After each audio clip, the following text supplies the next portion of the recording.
আসসালামু আলাইকুম। এই ভিডিওটিতে আলোচনা করব যে গাঁড়ের ব্যথা যখন হয় কখন দ্রুত চিকিৎসকের নিকট আপনাকে যেতেই হবে। যদি দেখেন যে আপনার গাঁড়ে প্রচণ্ড ব্যথা হচ্ছে, আপনার একেবারে আপনি ব্যথা সহ্য করতে পারছেন না, সাথে আপনার গাঁড়ে স্টিফনেস আছে, অর্থাৎ গাঁড় নাড়াতে পারছেন না, গাঁড় আপনি সামনে পিছনে ডানে বামে কোনো দিকেই আপনি তাকাতে পারছেন না, অর্থাৎ গাঁড়ের কোনো মুভমেন্টই আপনি করতে পারতেছেন না, যেটা আপনার জন্য খুবই আপনি ব্যথা সহ্যই করতে পারতেছেন না, একেবারে চোখ দিয়ে পানি বের হয়ে যাওয়ার মতো অবস্থা। এমনকি আপনি যখন বিছানা থেকে উঠতে যাবেন তখন দেখবেন যে আপনার মাথা পর্যন্ত বিছানা থেকে ওঠাতে পারছেন না। এবং সাথে দেখেন যদি যে ব্যথা আপনার হাতের দিকে, অর্থাৎ আপনার এই যে হাতের দিকে আপনার পেনটা ছড়াচ্ছে বা হাতের দিকে নামতেছে, বা হাতটা ঝুলিয়ে রাখতে পারছেন না। আপনি যখন হাতটা মাথার উপরের দিকে রাখতেছেন সেক্ষেত্রে দেখা যায় যে আপনার হাতের ব্যথাটা একটু কম লাগতেছে, অর্থাৎ হাতের দিকে আপনার জিজি ধরনের একটা ব্যথা আসে, হাতে অবশ ভাবের একটা ব্যথা আসে, যেটা আঙুল পর্যন্ত ছড়িয়ে যায়। এবং এটা কম বেশি পিঠের দিকে, আপনার পিঠের যে পাখনাটা আছে আপনার, আমরা স্ক্যাপুলা বলি, ওই সাইডে পিঠের মেরুদণ্ডের ঠিক একটু সাইডে আপনার হচ্ছে তীব্র ব্যথা হয়, বা ওইখানে আপনার হচ্ছে পেন হয়।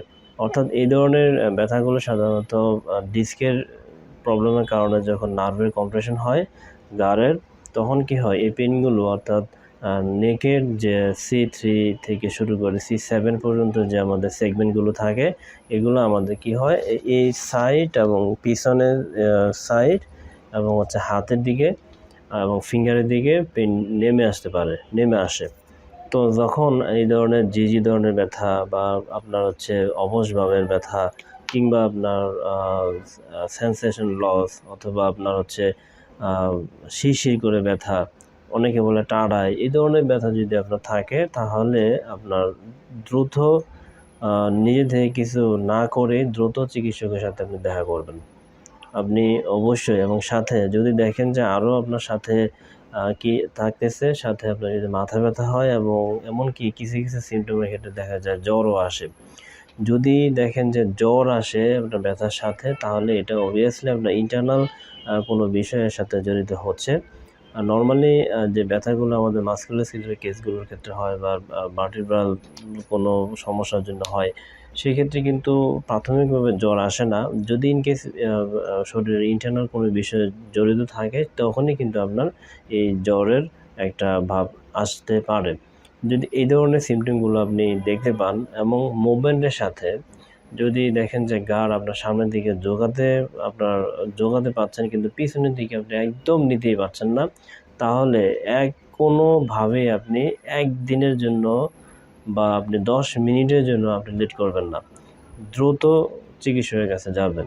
এখানে আমরা আমাদের দেশের প্রেক্ষাপটে আমাদেরকে অবভিয়াসলি এটা অস্বীকার করার কোনো উপায় নেই। প্রথম দিকে আমাদেরকে কী করতে হবে, ওষুধ মেডিসিন ম্যানেজমেন্ট আমাদেরকে নিতেই হবে।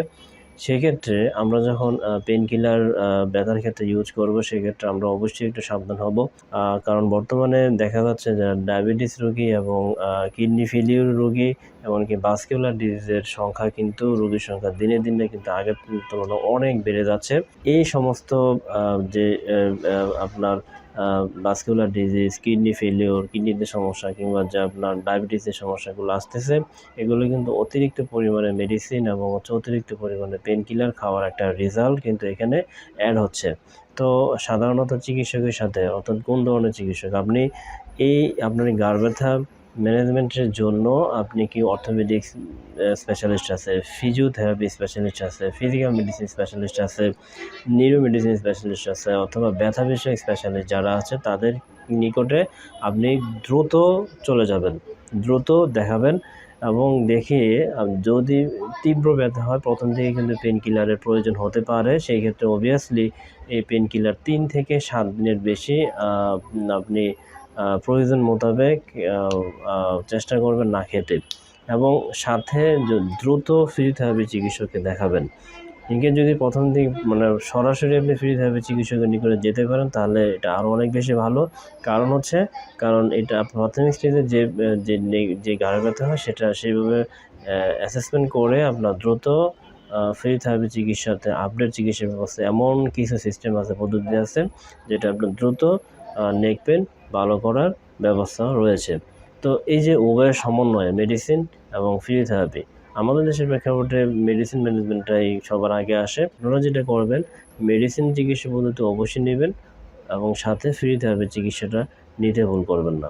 আর যদি সম্ভব হয় ফিজিওথেরাপি চিকিৎসকের নিকট যদি আপনার ধারে কাছে থাকে তাহলে অবশ্যই যাবেন। তো আমি চেষ্টা করেছি এই ভিডিওটিতে বলতে যে কোন কোন সিমটম হলে দ্রুত এক মুহূর্ত লেট না করে, দেরি না করে চিকিৎসকের নিকটে যাবেন আপনার ঘাড়ের ব্যথা সমাধান নিতে।